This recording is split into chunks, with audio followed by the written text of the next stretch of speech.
days off This from this is election. literally one of the only times where I've listened to Kamala Harris speak continuously and not gone, oh my God, this is so fucking It will boring. start dropping. It is good to be in the House of Labor.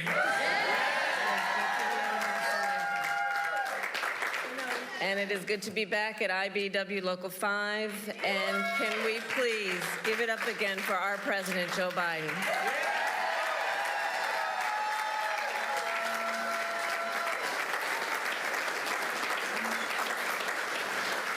Now, I don't have to tell the brothers and sisters of labor that you really get to know somebody when you're in the middle of a fight. That's right. When times are hard, when the forces are mighty, when people don't believe something can get done and they have 1,000 excuses for why it can't get done.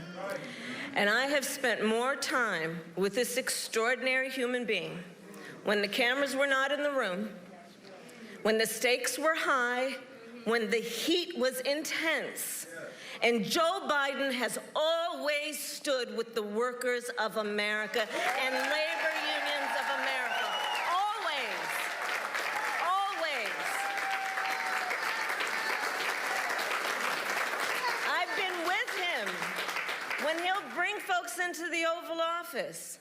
And you know how Joe can get sometimes. He doesn't spare words. It's good that sometimes the cameras are not in the room when he has those conversations.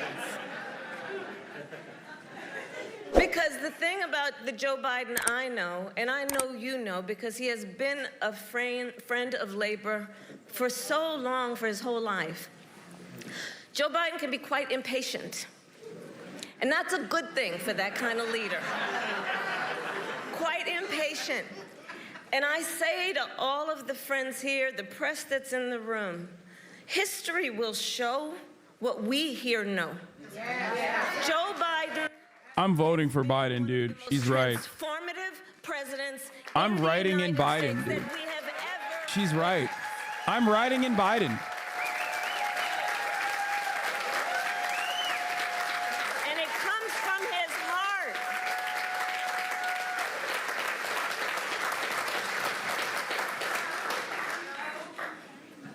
And you know, Joe and I talk a lot about the fact that we are so proud to be the most pro-union administration in America's history. Yeah.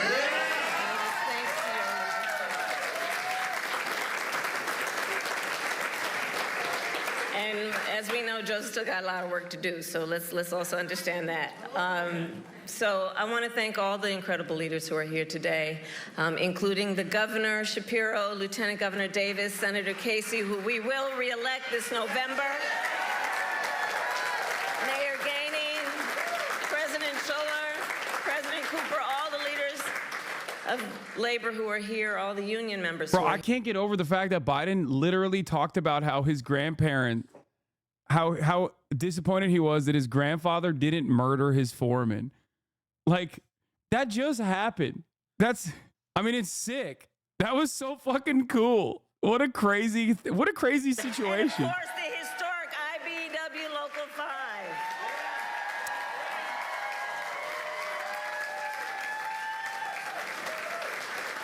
For more than 150 years, the brothers and sisters of labor have helped lead the fight for fair pay, better benefits, and safe working conditions. And every person in our nation has benefited from that work. You know, everywhere I go, I tell people, you may not be a union member, but you better thank unions for that 5-day work week.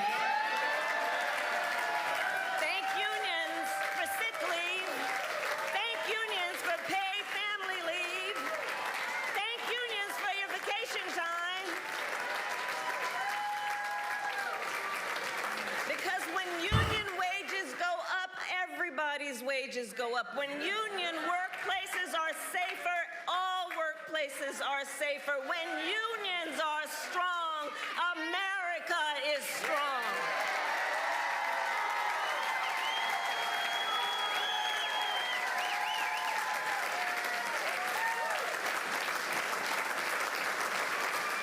And we are clear. Not only has Pittsburgh shaped the history of America's labor movement, today you are also shaping its future. In 2021, with my dear friend The Secretary, Marty Walsh, who the president appointed to be Secretary Maddie. of Labor, he and I hosted a meeting right here in this Maddie local. Walsh. And it was part of the White House Labor Task Force that I lead. That day, we met with a group of computer programmers who were working to form a union. 1 month later, they signed their contract and became one of the first technology unions in our nation. Standing on the shoulder of all those who have been here and fought the good fight. So Pittsburgh, I remind us of that to say together, we are fighting to build an economy that works for all working people. And that has always been the vision of the labor movement. And that is the vision of our campaign. You know, in this election, there are two very different visions for our nation. Sure are. One, ours, focused on the future. The other, focused on the past. We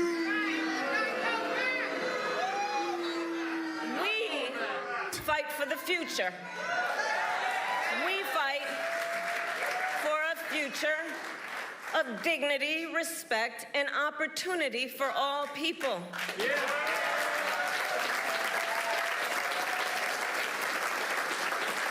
We fight knowing it's some backward thinking for those folks who have been suggesting for years that the measure of the strength of a leader is based on who you beat down. You know, that's the stuff they're pushing.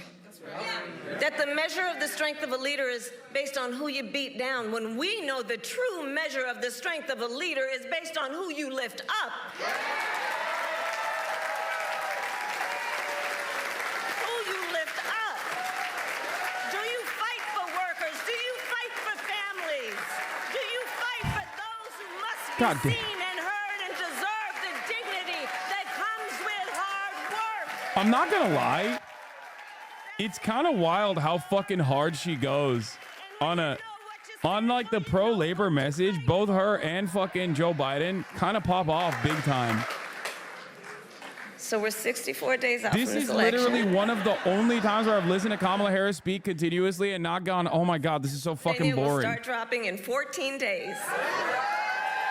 No, I don't mean Waltz. 14 I mean days. fucking Joe Biden as And well. this election is, as much as anything else, a fight for the promise of America. For the promise of America. We love our country. We love our country. And we know it is one of the highest forms of patriotism to fight for the ideals of our country. And that's what this election is about. And about the promise of America. And I don't need to tell unions what the promise looks like. It's what you do every day. Dude, this is like an unthinkable type of message from a Hillary campaign. I hope you guys understand that. Like, it's not that long ago where like this kind of like hugging and kissing of the unions was unimaginable. Like they just took the union vote for granted. That was it. They were like, shut the fuck up and literally just vote for the Democrats. Who else are you going to vote for? I'm not even joking. Like, I mean, this is pandering, but it's good pandering. You know, it's actually shocking. Blue MAGA communism, all ideologies intersect with Harris. Yeah, this is like a legitimate change of pace. And also in comparison to her other speeches, this is like one that actually does have a little bit of spirit, which is shocking. President Donald Trump blocked overtime benefits for millions of workers. And by the way, I mean, they're going to start talking about like the policy differences as well, like what they will give to unions. Don't say thank you, Sean O'Brien. Shut the fuck up. Union busters He to the didn't do National this. Labor Relations Board. That's copious.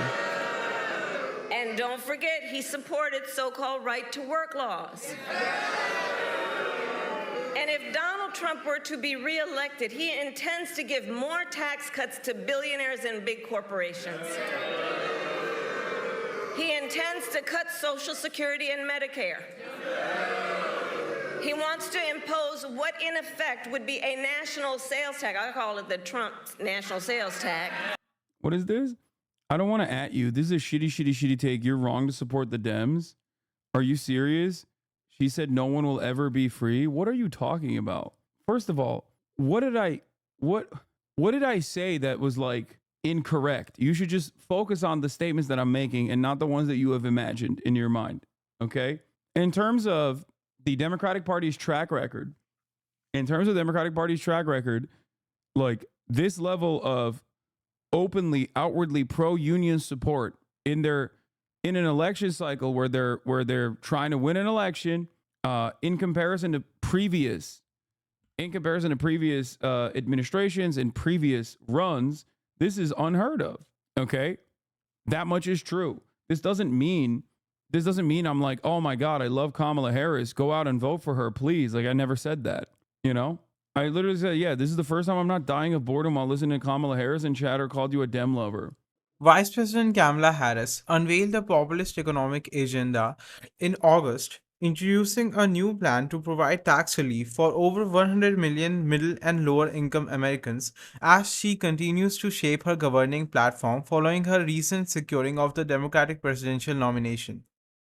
In a speech delivered in the battleground state of North Carolina, Harris outlined her economic plan, which includes measures aimed at making housing, groceries, healthcare, and childcare more affordable. Her announcement comes as her Republican opponent, former President Donald Trump, attempts to hold Harris accountable for the rise in inflation since she and President Joe Biden took office. Harris's proposals largely build on President Biden's economic agenda, reviving or extending temporary measures enacted by congressional Democrats during the first 2 years of Biden's term, when the party controlled Congress. Harris emphasized her intent to build on the foundations of the economic progress achieved by the Biden administration. Harris declared that a defining goal of her presidency would be to create an opportunity economy for the middle class. She also pledged to address the rising costs of essential goods, such as groceries, and to combat price gouging. White House, we will continue to strengthen the Affordable Care Act and make prescription drugs affordable for all Americans. We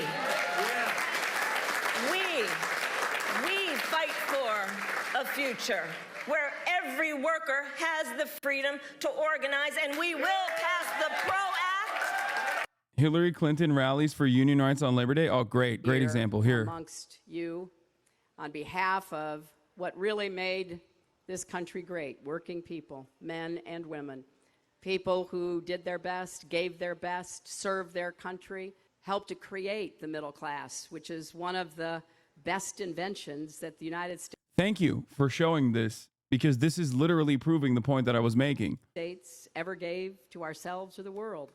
And it would not have happened without the American labor movement. So I know, standing here before you, that one of my principal jobs as your president will be to defend the right to organize and bargain collectively on behalf of hard-working Americans. I was very proud that President Obama said today he is going to require federal contractors to provide 7 days of earned paid sick leave. And he's going to fight for paid family leave, something that I've been fighting for 30 years, and we're going to get it done. It's not right to treat working people as though they don't have other responsibilities. We're going to go back to enforcing labor laws. I'm going to make sure that some employers go to jail for wage theft and all the other abuses that they engage in. Dude, I'm still with her, baby. I'm riding with her. She's so good. And we're going to make it harder and harder to stop what should be the right of every American to join a union and bargain collectively through that union. But I'll tell you, we've got a fight on our hands, don't we? I didn't hear her say, I was disappointed in my grandpappy that he didn't murder his foreman. Okay? I didn't hear that at all. No, but it's good. It's good to see this. It's good to see this energy in comparison to like what Kamala Harris is saying. Also, Kamala Harris also like directly has things that they can point to that they've done. Like genuine moments of most important, genuine moments of like significant accomplishments from the Biden administration. To the very end. They can point to that. It's going to be a tight race. Hillary Clinton could not. End. So let's not pay too much attention to those polls, because As unions and labor knows best, we know what it's like to be the underdog. My great-great-grandfather actually did kill his foreman. And we have some hard work then ahead of us. But here's the beauty of us in this room. We like hard work. Hard work is good work. Wait, this is what you always say when there's no love from the left. Many holier than thou leftists think you stand with Harris because you went to the DNC. Some chatters were trying to convince Boy that you were a Kamala supporter, and Alexa was like, nah, I know him. Wait, trying to tell Alex and Alexa, dudes who I talk to on a daily basis, dudes who have like lived in my house for months on end when they come to America, dudes who I'm close friends with, like what my political positions are is so funny. Alexa used "that's my real life friend." That's so funny, dude. Yeah, no, they're right. They got me. Even the promise of I'm glad that they're advocating for the truth in the Boy channel. ready to fight for it. And when we fight, we win. God bless you. God bless America. What are the odds she's only messages directly about unions because of Labor Day to actually send it? No. That's normal. That is what they do. That's why Hillary Clinton on Labor Day was fucking addressing labor unions as well, despite the fact that she never once mentioned labor unions in general. But sadly, I've seen it a lot in the leftist community on Instagram. People are asking me why I'm following you when you support a Zionist genocide supporter, etc. law. That's so awesome. Yeah. Especially on the issue of like being pro-Palestinian. That's pretty funny to have like white guys from Iowa who just learned about the conflict, possibly from my YouTube videos, coming across your page and being like, it's really fucked up that you're following this genocide supporter. Like, follow policing on Instagram is pretty funny. Like, calling me a lib for a litany of different reasons is one thing, right? But saying that I'm a genocide supporter and not like pro-Palestinian enough, like not sufficiently pro-Palestinian, is pretty hilarious. It's okay, you know. Let them wear themselves out, I guess. It is what it is. It's not the first time that this has happened in my career. Almost every single one of those like people that were like, I am more leftist than you, are now firmly within the right-wing camp, for the record. So many people used to do this on Twitter all the time. They used to do this on Twitter nonstop. They would be like, Hasan is not sufficiently leftist. He's not a real leftist. He's not a real leftist. Every single one of them are now like MAGA communists, just straight MAGA. You know what I mean? Every single one. Yep. Here's an example. Here is a prominent example of the followers of this Here guy. is historic. That is amazing. That is the complete flip-flop of the parties. There's Trump and Bobby Kennedy being populists, being anti-war, pro-free speech, anti-corruption in government. That's what's happening. He miles to the left of Kamala Harris. He means like physically. They're just like to the left of Kamala Harris, miles away, like 100, 200 miles away. That's what he means. Kamala Harris going to combat this? She's not. She's not, because she's an idiot. The leftist revolution is happening within the Trump Republican Party. They either send DMs before they do a call out on you or while you're following someone, or they'll harass you on other people's posts by tagging you and calling you out as pathetic. I like it.